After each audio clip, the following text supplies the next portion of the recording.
Welcome to another episode of Home Sweet Home. My name is Rod McCall. And I'm Scott Nichols.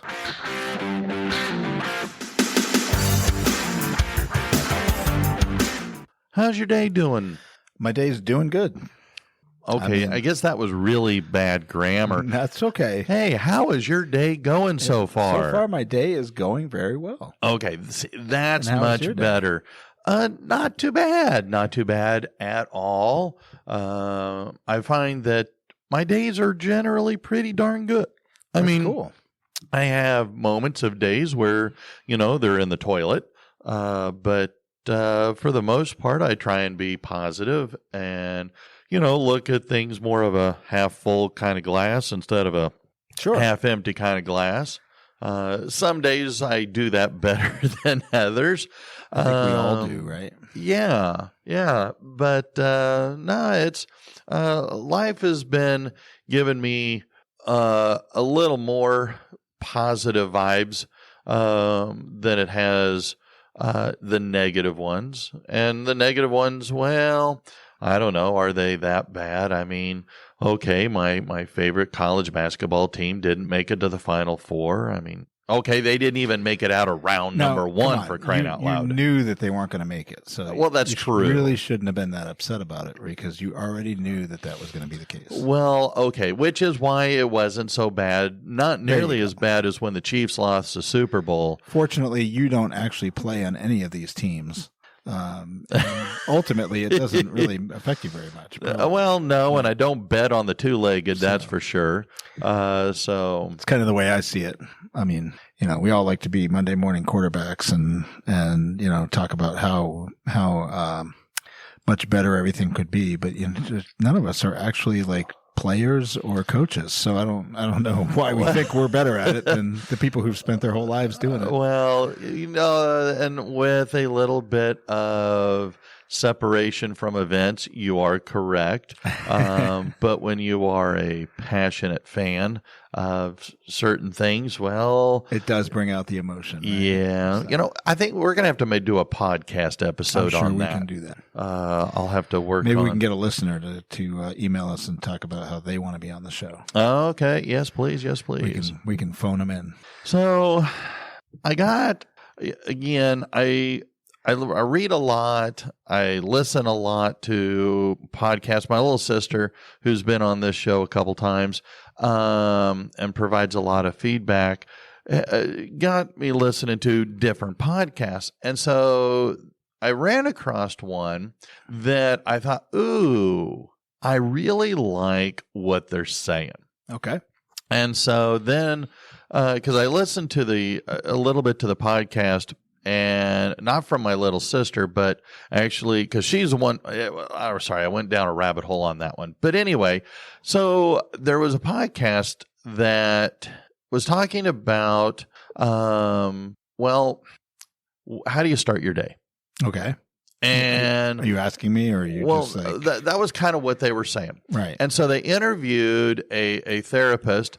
Her name is Dr. Esther Boykin. Okay. And she said that and she does this with her therapy clients, she said, ask yourself or begin your day with 3 basic fundamental questions. Okay. And as you do that, it can change how your day goes. Mm-hmm. And as I was reading through and looking into those 3 questions, it reminds me a lot of things that Sherry says to me frequently. And it's about setting expectations. Mm-hmm. If you have your expectations set at a certain level, then your happiness or lack of happiness may not be as seriously impacted. Basically, right. Lower expectations, and you will be disappointed a lot less. Mm-hmm. Because many times I get very frustrated because people don't achieve at a level I'm going, I know you can. Mm-hmm. Just because you're taking in my humble opinion, a lazy way out. And so she goes, just stop expecting people to be more than what they are, and you'll be less disappointed. So I hear what you're saying. I don't know that I entirely agree with it all the time, but it matched real well with what this Dr. Boykin was saying, and that you can set your expectations for the day by asking yourself and therefore answering these three fundamental basic questions. Okay. So I thought maybe we could kind of explore those three fundamental. So what are the three questions? Oh, I got to tell you those three? I mean, I'm just curious. Okay. I'd like to know if I'm actually doing any of this. 'Cause Okay. I have a morning routine that I think might fit with this. And I'm curious if it's Beyond breakfast, showering, and getting dressed? I mean, I usually do 2 out of 3 of those things. I won't tell you which 2. Well, I can say dressed is one of them, and I'm grateful. So thank you. You can guess on the other 2. All right. So, these are the 3 questions that Dr. Boykin says she pushes her clients to ask themselves each day. So question number 1, what am I grateful for today? Okay. Number 2, what are my main priorities for today? Okay. And number 3, how will I take care of myself today? Okay. Well, those are interesting questions. And they're very basic, they're very fundamental, but as you start your day, I think it can help, because I put a little bit of thought into this, and I thought, wow, I don't know that I do these 3 exactly. Sure. But I wonder, what impact would this have on my day if I asked myself these, what am I grateful for? What are my priorities? And how am I going to take care of myself today? Yeah, I'm not sure I do all 3 of these either. Certainly not every day. Not all of them anyway. And I probably don't do the first one enough. Okay, what am I grateful? Yeah. And what's interesting about that to me is, as a history person, as you are as well, like virtually every religion that I've ever encountered has you consistently throughout the day, and certainly beginning with the beginning of the focusing on gratefulness. Mm-hmm. And so that's and then psychology would tell you the same thing, right? Because you want to have a positive mindset. I will say that a lot of times at the end of the day, I'll thank God for, thank you for today. Mm-hmm. Thank you for something good that happened, or, thank you for my family. Thank you for my friends. And I don't know that I do it daily, but I thought, as she was saying, do this in the morning instead of the evening, what impact would that have on my day? Or what if you did it both? Well, that's true. That's true. Yeah. Right. I mean, and some, there's even some religions that do it throughout the day. And, there's positive impacts from that. Yeah. So, I mean, having a positive mindset is we use that modern term, positive mindset. Mm-hmm. That's a thing, right? And if you think on positive things, your mood gets better. If you think on the loss of the Chiefs and your college basketball team, you get, immediately, I just saw your face change. Yeah. Right? I mean, so your mood changes when you think on negatives or positives. And so clearly we want to have better feelings. Mm-hmm. And so gratitude and thinking on those good things that you're thankful for changes your mood. Well, and we've said before on here about having an attitude of gratitude. I was after KU lost in the first round of the NCAA tournament. Somebody had posted on Facebook, there's a lot of schools, a lot of college basketball programs that would be lucky to have the success that KU did this year. Sure. So rather than look at it as, man, we got bounced in the first round, look at it as, well, they had a good season. They gave us a lot to cheer about, a lot to be happy about. So, let's have an attitude of gratitude. Let's be honest. The Detroit Lions and the Cleveland Browns would love to have the Super Bowl record of the Cowboys. Right? Yes. But the Cowboys fans are all broken up about how they haven't won a Super Bowl in 30 years, right? So, yeah. But they're also up there with having some of the most wins of Super Bowls. Oh, of any team. absolutely. So, I mean, other teams would be very happy to have that record. Well, even despite the years since. Absolutely. So it's all about perspective, right?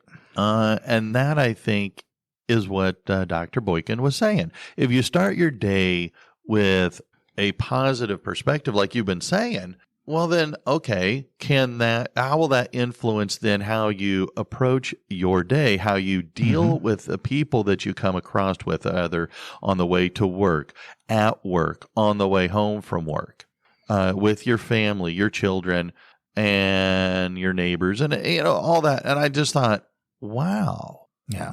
So now I have a morning routine. Okay. And I probably need to add this in, right? Because it doesn't take long to just be just the fact that you woke up should be a grateful thing.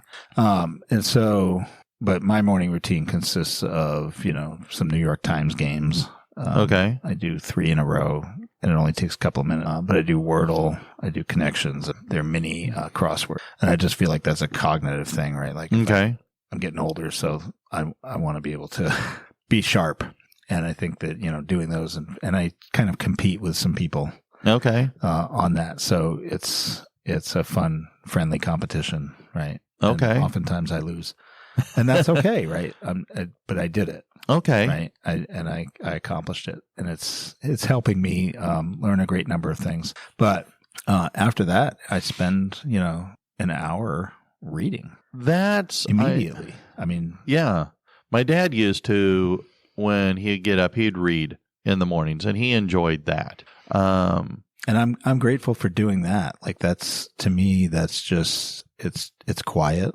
Mm-hmm. It's not focused on work. It's not focused on housework. It's not focused on my day. It's not any of those things. It's just, I'm reading either to learn something or to, just have some entertainment from a novel. And I'm just reading for an hour. Okay. And so I'm actually grateful for that. I'm grateful for that time. Sure. I just don't express it. Well, maybe. It's your time. It is. And my wife does the same thing. We live in a small apartment, so she goes to another room. Okay. And we kind of separate that way. And so she gets to have her time quiet, and I have mine, and she has her space that she likes, and I have mine. It's just a very individual thing. And I've been doing this for a little over a year. And that has changed my morning. And how has that changed the rest of your day?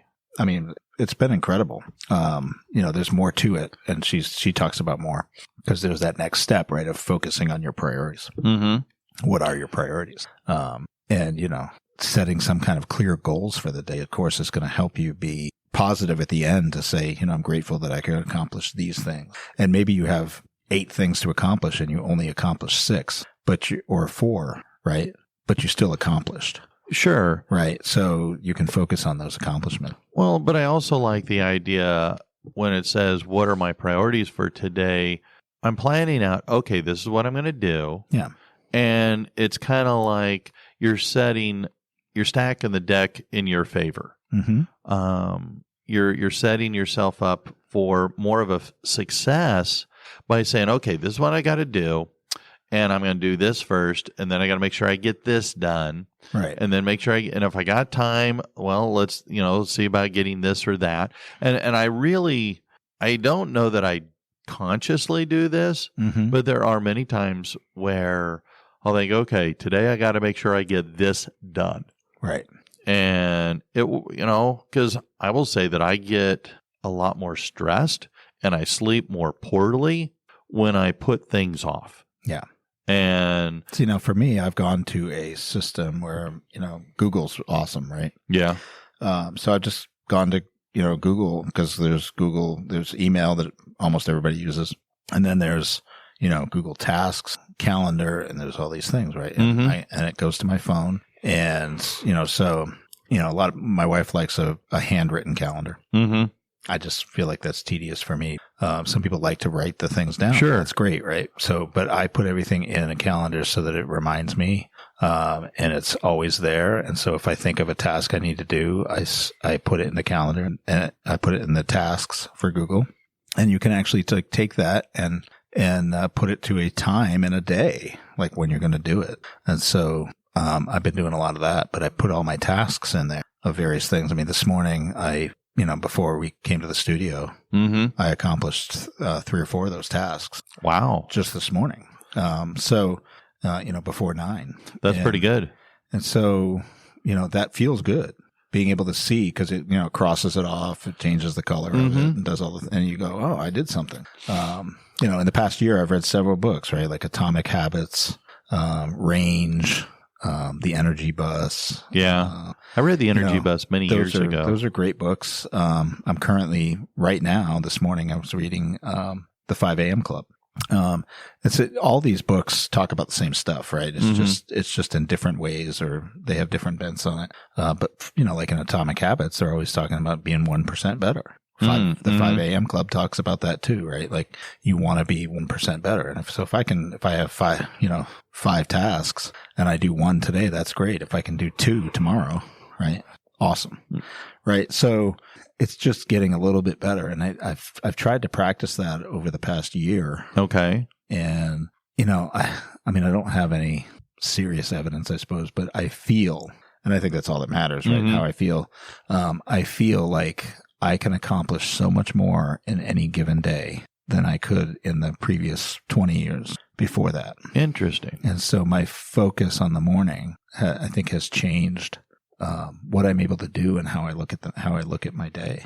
Well, one, when you said by 9 o'clock you'd already done, I thought back to that old Army commercial. We do more before 9 a.m. than most people do all day.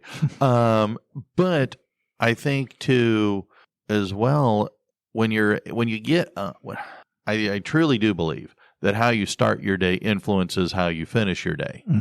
And when you're able to get up and get going and do just 1 or 2 things successfully, well, that helps you out. I mean, you and I've talked about this before about fixing your bed.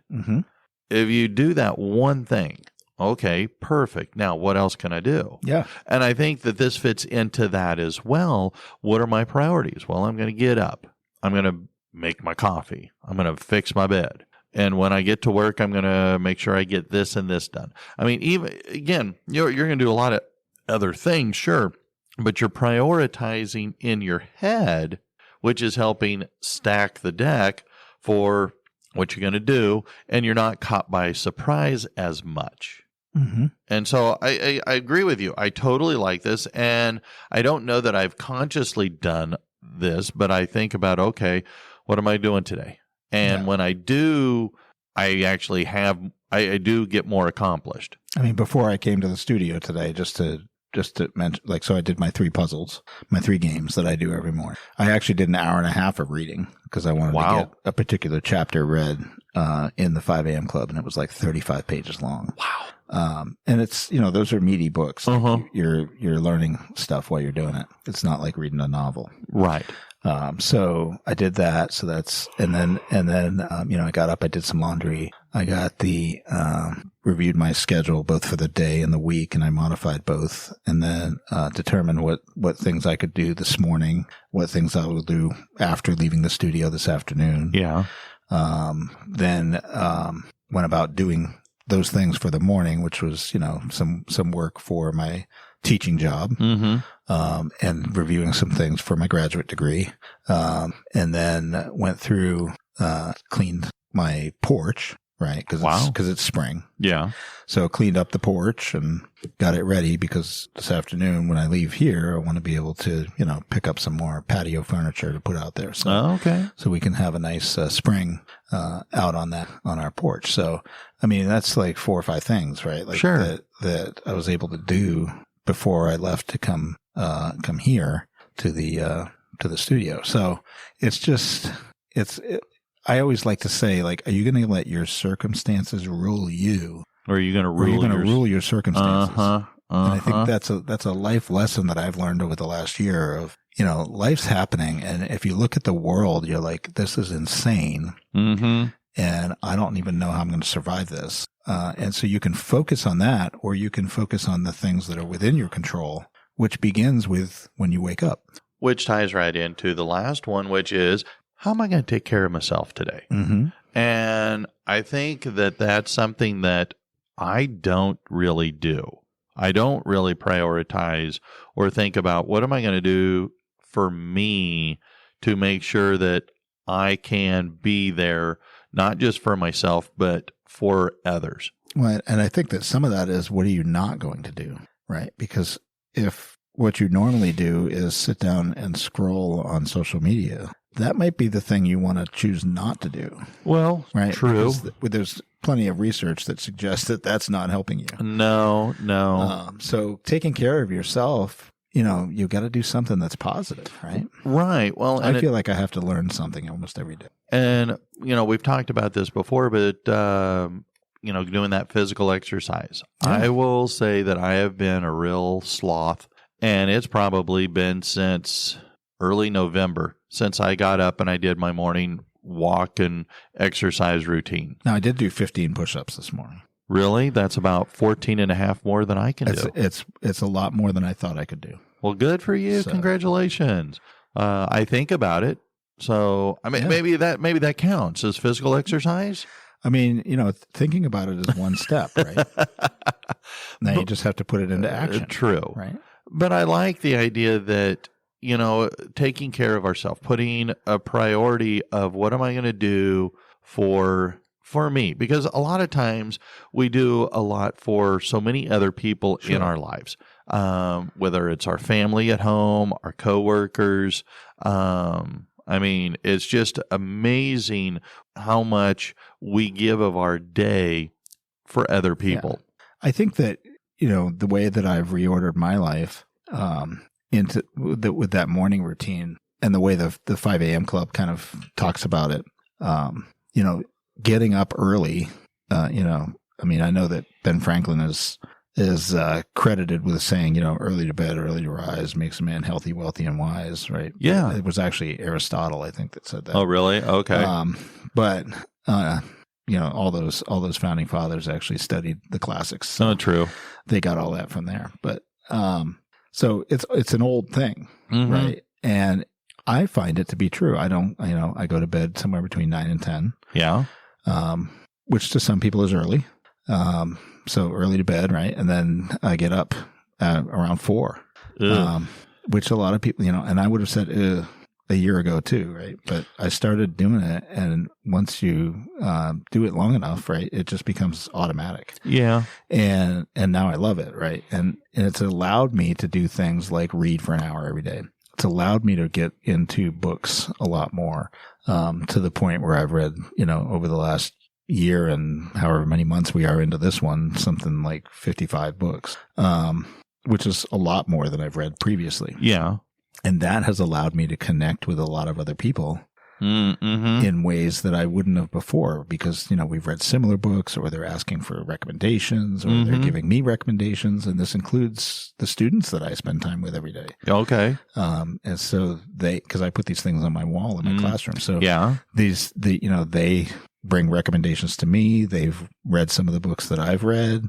They, it's created a whole conversation and relationship with people that I never had.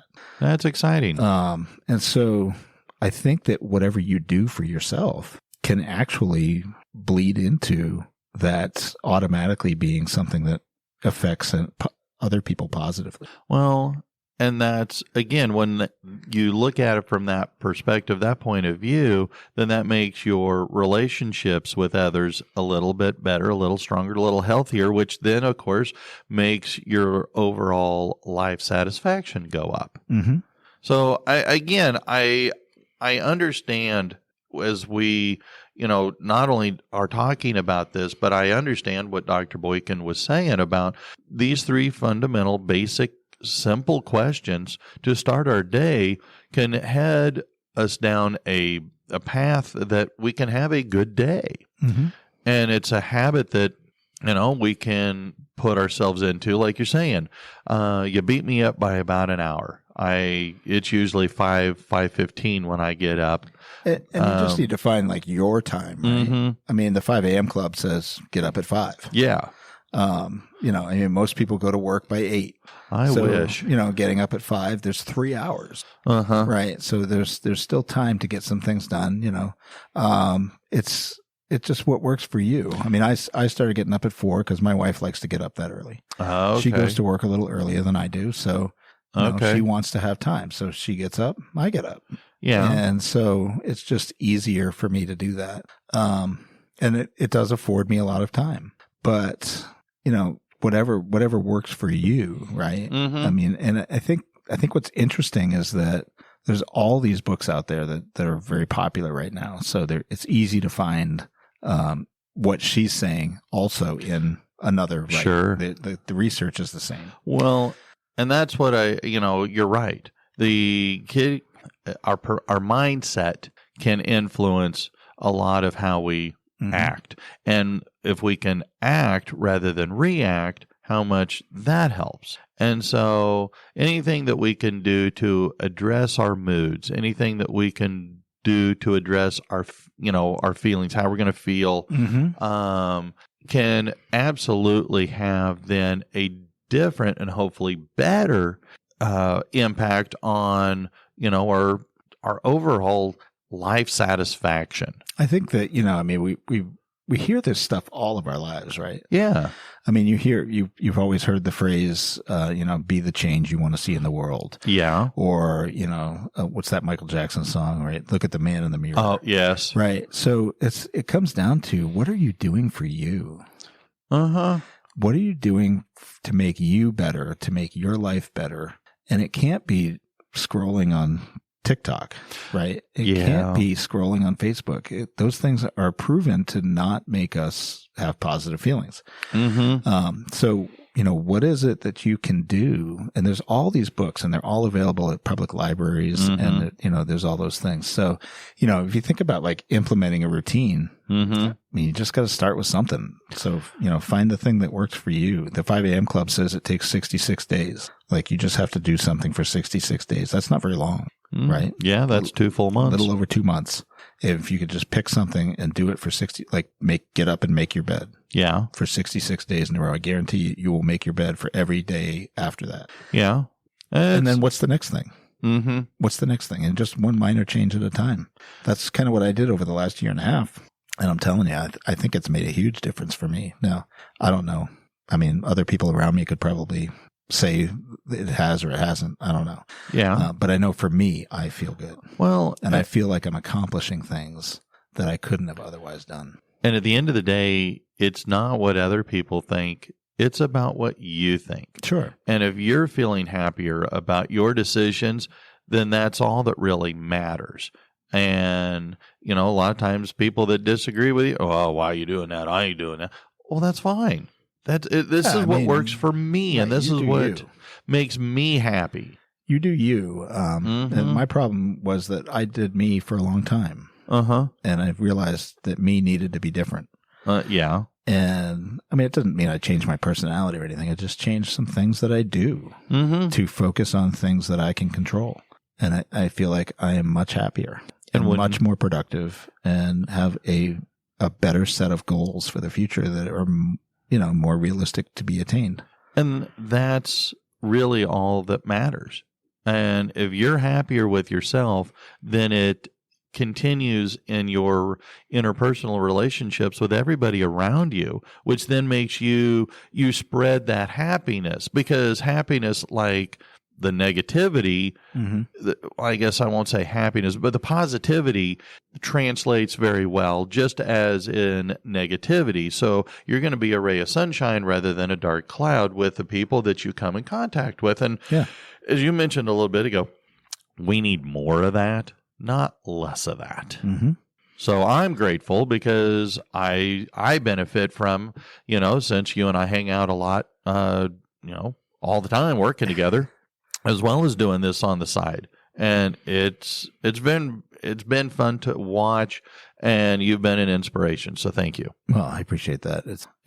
I mean, your story and experience is equally inspiring. So, we don't want to waste our lives doing nothing. That is true. But I think that, if people are out there and thinking, well, how do I get started? I think the key is, you just start. Yeah. Right. Like you just get up early and then pick something. Yeah. Go for a walk Mm-hmm. and during that walk, be thankful. And then work on looking at your day and seeing what it is you're going to do. You can't do everything. No. Every day. So you gotta pick. Well, what am I going to focus on today? What are my top priorities? What are my top 2, 3, 4 things that I need to make sure I do today? And you want to stretch yourself. So it might be a little bit beyond what you think you can do. But if you have 5 things that you're going to get done today and you get 4 of them done, awesome. Well, yeah. You can slip that 5th one to the next day. There you go. Not a big deal, right? So, yes. Unless it's, filing taxes or something, but you got I can't go past April. Probably 15th. want to make sure you do you order them rightly, but no, you need to do stuff for you, and you need it to be about being becoming a better person for you. Amen. And if you do that, you'll be better for everybody else. Very true. Well, that's all I got. Well, that's all I got too. So I guess then we will continue with our routine of being grateful. And I'll get out and start doing my morning exercise again. So that's awesome. And I can check another thing off my list because we produced another podcast. Yay. Well, then, until next time, I'm Rod. I'm Scott. Bye. Bye.